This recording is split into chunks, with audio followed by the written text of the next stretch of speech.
Between 1968 and 1972, America launched 9 human missions to the moon, 6 of which successfully touched down, allowing 12 men to walk on the lunar surface. NASA's next chapter of lunar exploration, called Artemis, has the task of not just going to the moon to create a long-term human presence on and around it, but also to prepare for ever more complex human missions to Mars. In short, everything we must be able to do here, we must first do here. So, what will an Artemis mission look like?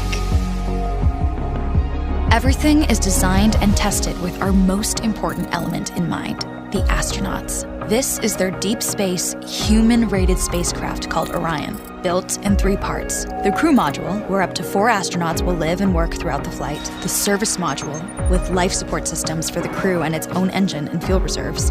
And a launch abort system, with engines capable of pulling the crew module to safety during launch should anything go wrong. To accomplish the task of launching our crew and heavy payloads, NASA is building the Space Launch System, comprising of a cargo hold, an exploration upper stage, a massive core stage, and 2 extended solid rocket boosters. Altogether, this is the world's most powerful rocket, and it exceeds the legendary Saturn V of the Apollo era in numerous ways. Sitting on the launch pad, the entire rocket, fully fueled, weighs just over 6 million pounds, 5.2 million of which is just the fuel. Once ignited, there is no stopping what comes next. All 4 RS-25 engines and the 2 solid rocket boosters come to life, thundering our crew upwards. 2 minutes after ignition, the solid rocket boosters are spent and released. 8 minutes after launch, the core stage is depleted and separated. The upper stage fires briefly, placing Orion into a parking orbit around the Earth. Here, the crew reconfigure the spacecraft and check systems to confirm everything is ready for deep space travel. With a go from mission control, the crew reignite the exploration upper stage engines to leave Earth entirely. The exact timing of this maneuver is critical to reach a speed that can escape Earth's gravitational pull, but also put Orion on a course that will intersect the moon days later.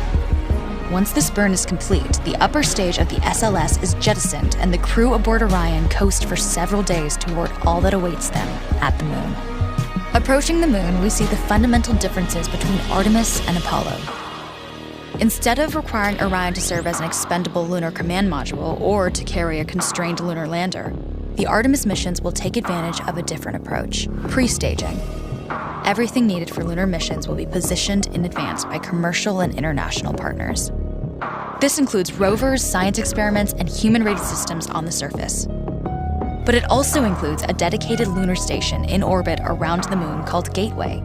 Here at this station, we can pre-stage a robust lunar lander and establish a strong communications relay. Designed with open standards, the Gateway can be expanded as new missions and partnerships develop, allowing multiple human missions on the moon at the same time and enabling ongoing science to be conducted even between human missions. The Gateway is also capable of adjusting its orbit to allow access to every part of the moon, something the Apollo missions could not do. But the real key in this approach is placing Gateway in a unique halo orbit to perfect the maneuvers needed for Mars missions. And with the growing list of commercial and international opportunities, Gateway is the ideal hub between Earth and all that lies beyond. Returning to our crew as they approach Gateway, the Orion must match the elliptical orbit of the station in order to successfully dock. Once on board, pre-selected crew members transfer to the lunar lander, while those assigned to Gateway remain on station. The lunar lander system itself is built for 3 unique steps: descending from the halo orbit of Gateway down to a low lunar orbit, descending from low lunar orbit to the surface, and once the lunar mission is complete, launching from the surface of the moon and ascending all the way back to the orbiting Gateway.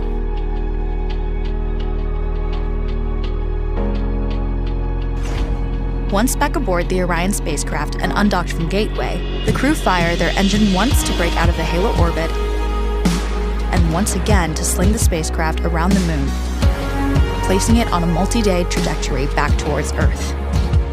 As they near the end of this journey, the service module is released, and the crew module is oriented heat shield first.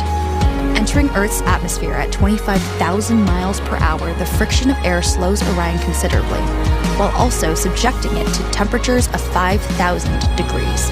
With the Orion now at just 300 miles per hour, a series of parachutes uniquely tested and produced for this moment deploy, decelerating the craft to just 20 miles per hour for splashdown.